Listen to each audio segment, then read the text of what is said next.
Welcome back to YCN News' presentation of the New Hampshire Senate debate in District 8. Now we're going to turn to questions from the audience. With our first question. Thank you both for being here. It helps us quite a bit in making our decisions as voters, and I know you're on the spot, and we appreciate it.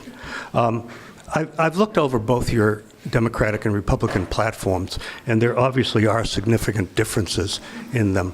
And I'd like to address Mr. Little, please, on the Republican platform.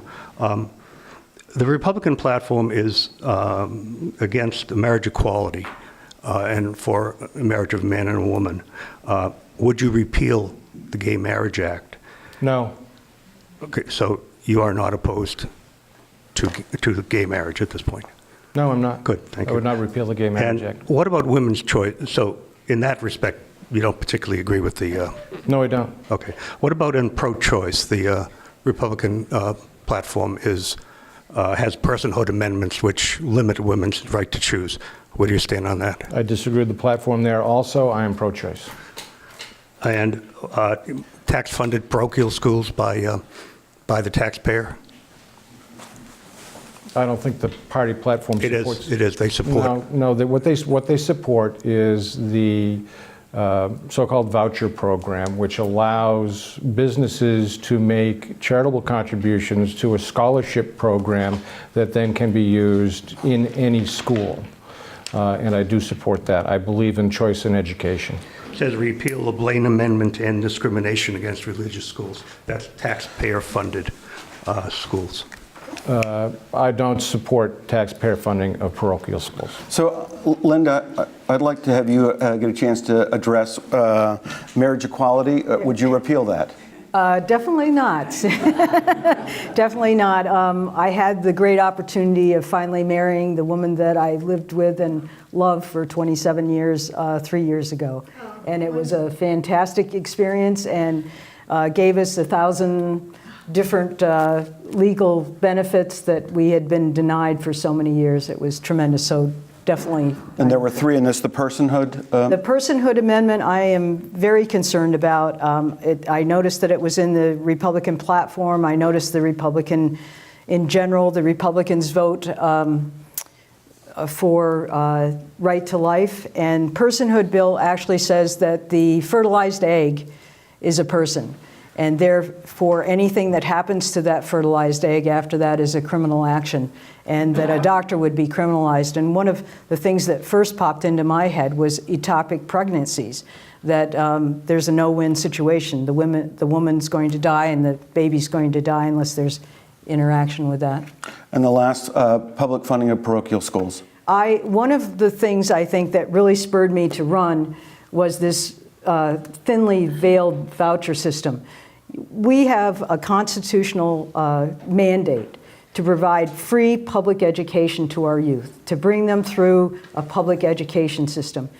If people choose to, and sometimes it's in the best interest of the child, to go to a private school or a parochial school, then fine, that's what they should do. But I don't think taxpayer money needs to be spent, and certainly not laundered through a scholarship program that eventually gets siphoned back to parochial schools or private schools. It leaves the public school system really at a loss because it's draining money from them. And the next question, and remember, these questions are to both candidates, so if we could maybe ask one and let the candidates respond. Thank you. How do you feel about GMO labeling, genetically modified organisms? Want me to take that one first? Both of them, yeah, sure. Okay. I think it needs more study. I recently read an article in the National Geographic that responded to criticisms of the use of GMOs, saying that there is a great deal, speaking of poverty and taking care of people of very little means, there's a great deal that has been done with GMOs to feed the hungry in all sorts of nations around the world.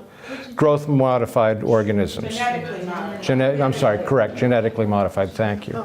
And so that there is a lot of good that can be done. I think that the proper way to deal with the issue about GMOs in food is to allow people to market their their products as non-GMO is, I think, the right way to deal with that issue.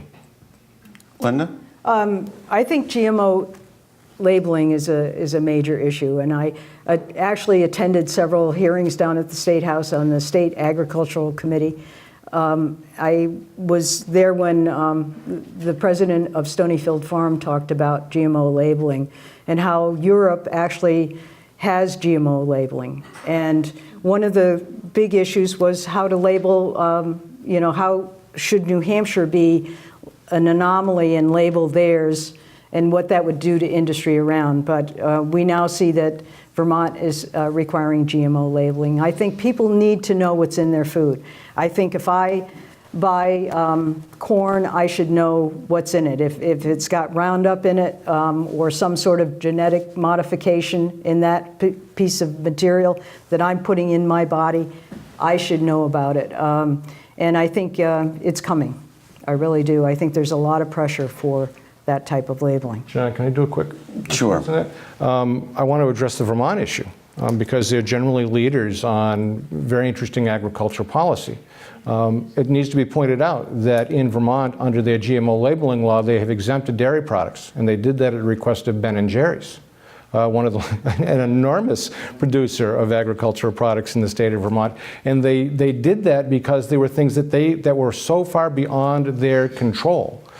For instance, they want to use all-natural products. A lot of honey is used by Ben & Jerry for their sweeteners. They don't know where those bees go.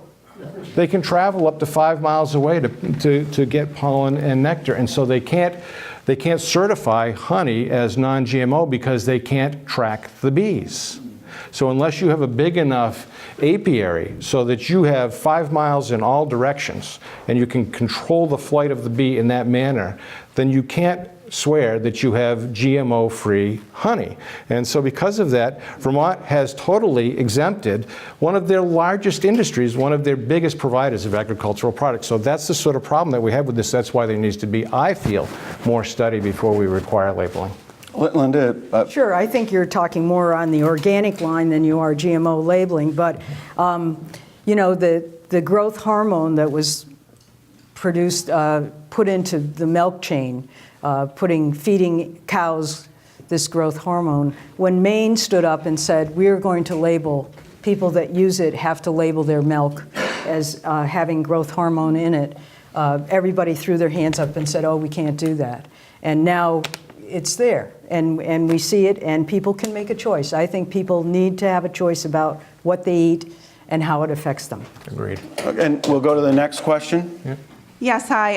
I apologize to both of you and to the audience because I'm bringing up the minimum wage again.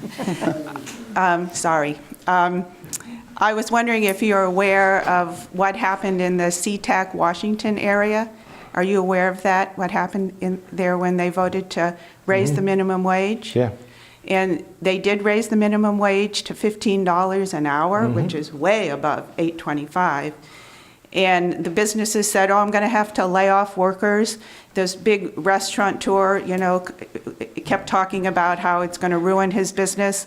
And he ended up opening like 5 more restaurants because people had more money to put into the economy. Someone who had hotels opened up more hotels, again, because the people who lived there had more money to put into the economy. So I think that's a really good example of what happens when you raise the minimum wage. And my question is, if you've made $7.25 an hour, your annual income is like $14,500 a year, and how would you live on that? The minimum wage is not expected to be a living wage. It's as simple as that. It was never intended to be a living wage. It was a starting... It wasn't intended to be that, but that's what it is. A lot of people have to live on that. And my question is how would you, whether it was intended or not, it has become that. And the question is, how would you live on $14,500 a year? How could you do that? Let's have each candidate answer that question. Thank you. Thank you. You're going to allow me to answer this? Yes. My question. Yes. It is not intended to be a living wage. So the question you're asking is immaterial. It is absolutely immaterial. It's a starter wage that's intended for teens and for people just entering the job market.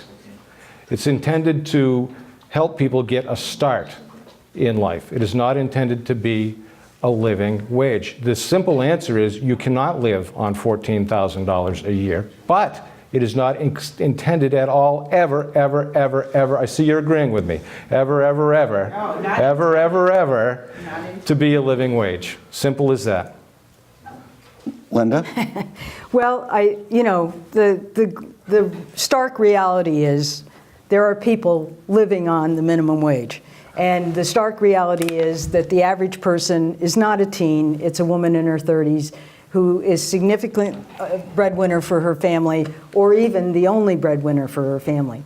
And when you stress families out by keeping them in poverty and keeping them at this low wage, all kinds of things happen. You have socioeconomic issues, you have mental health issues, you have domestic violence issues, as well as the other things that go along with poverty. So I think it's like I said, I think it's a big issue for me. I think we need to address it. Definitely, Seattle has shown us, SeaTac area has shown us that, yes, it makes sense. We are a consumer-based economy. If you put more money into people's hands who don't put it in the bank, don't send it offshore, they use it for food, food and clothing. They use it for consumers' goods locally, so it spurs the local economy. And as you spur the local economy, businesses grow. Thank you. Hi. Americans for Prosperity is an organization that's being funded by the Koch brothers. And candidates have signed that. And one of the issues in that pledge is to fight gay marriage and gender equity. And you, Mr. Little, have signed that.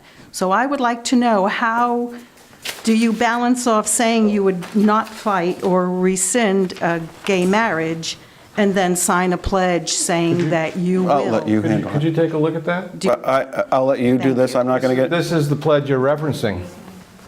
Right here. Ma'am? That's not the whole pledge. This is the whole pledge. The And it question, says nothing about gay the question, marriage. as I understood it, is how do you Equality. reconcile that pledge with gay marriage?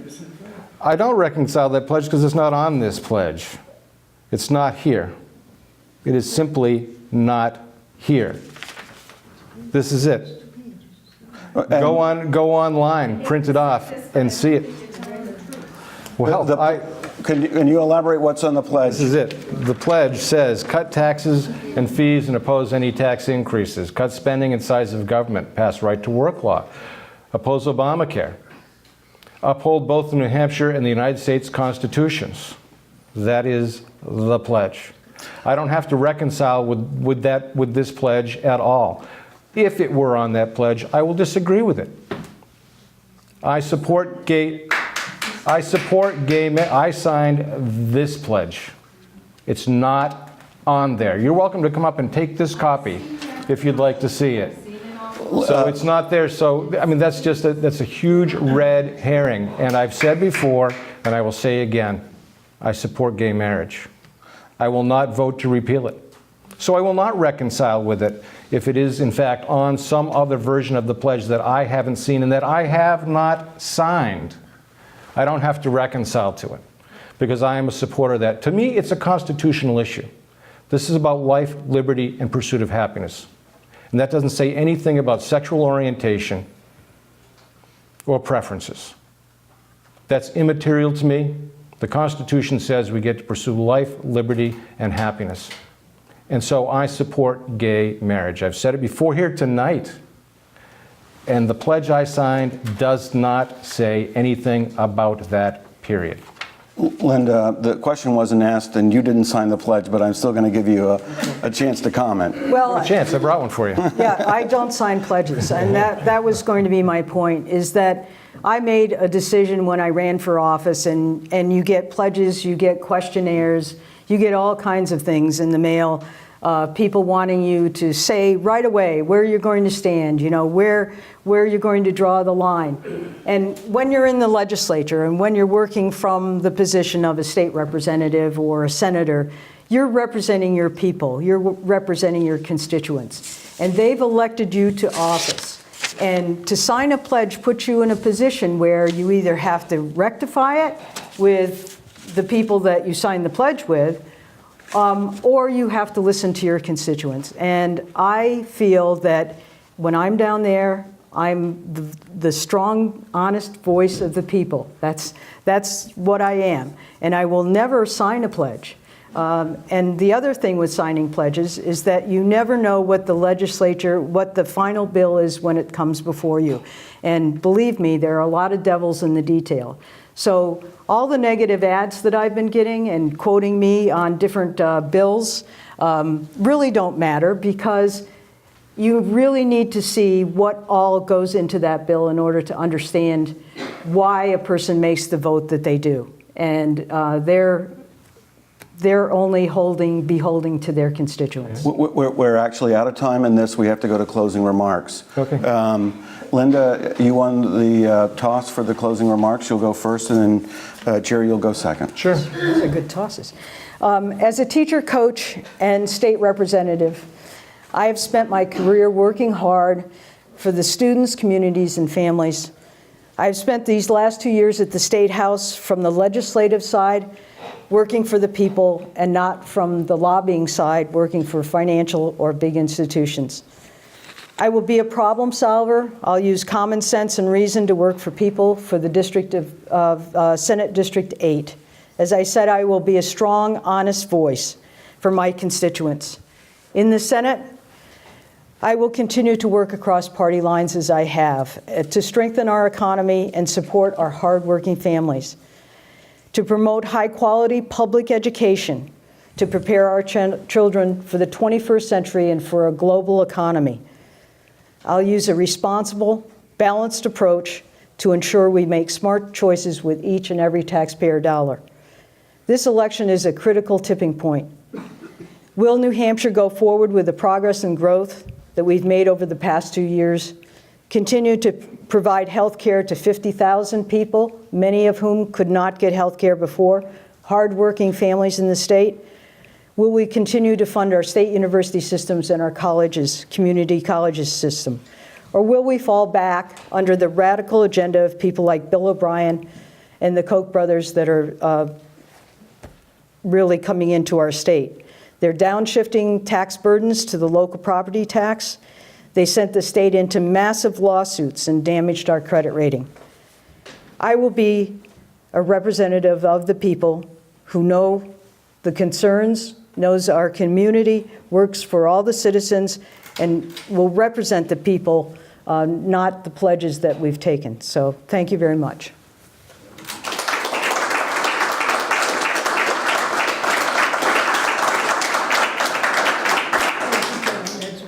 So since the 1st of July, I've knocked on over 1,200 doors across all 24 towns in District 8.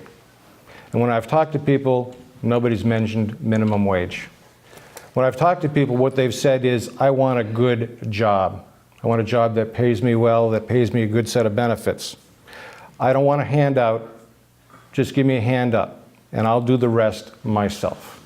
And that's what I intend to do for people in District 8 when I'm state senator. I was very honored. When Bob O'Dell announced that he was not going to run for re-election, I told him I was interested. He said, come up and let's talk. So we did. And he made me make some commitments to him, pledges maybe even, that I would be just like him, that I would be in all 24 towns, that I would continue to write his weekly newspaper column, that I would go on the radio with Ben Saro and talk regularly to the people of District 8 about what I'm doing, that it would be transparent, and that I would have a commitment to serving the people of District 8. And I said, I can and I will do that. And I got Bob O'Dell's endorsement for me as his replacement. I've had a number of other endorsements in recent weeks, and I'm very proud of each and every one of them, because what they say is, this is a man who understands how the economy works.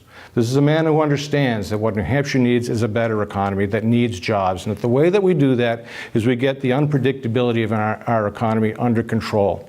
We solve our energy problem. We solve our issues with the unreasonable cost of health care. We get education back in line. We make higher education more affordable, and we talk to our schools and we say, look, we understand you think that 85% of New Hampshire high school students should go on to college. We know they shouldn't, because the graduation rates are far less than that, and they end up with a lot of debt and no certificate to get increased earnings.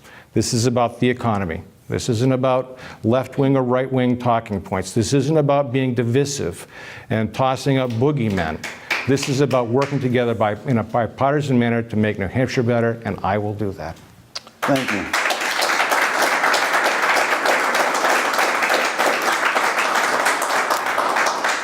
This concludes our debate, but first I would like to take a second to thank the Library Arts Center for being the host. You've been a great place to have a debate. I would like to thank the audience for sometimes too spirited comments, but nonetheless, thank you for coming out and being part of this process. I would like to thank our panelists, and finally and most importantly, I'd like to thank the candidates for agreeing to come out and speaking with us. And everybody at YCN News, would like to encourage you to vote this November. Good job.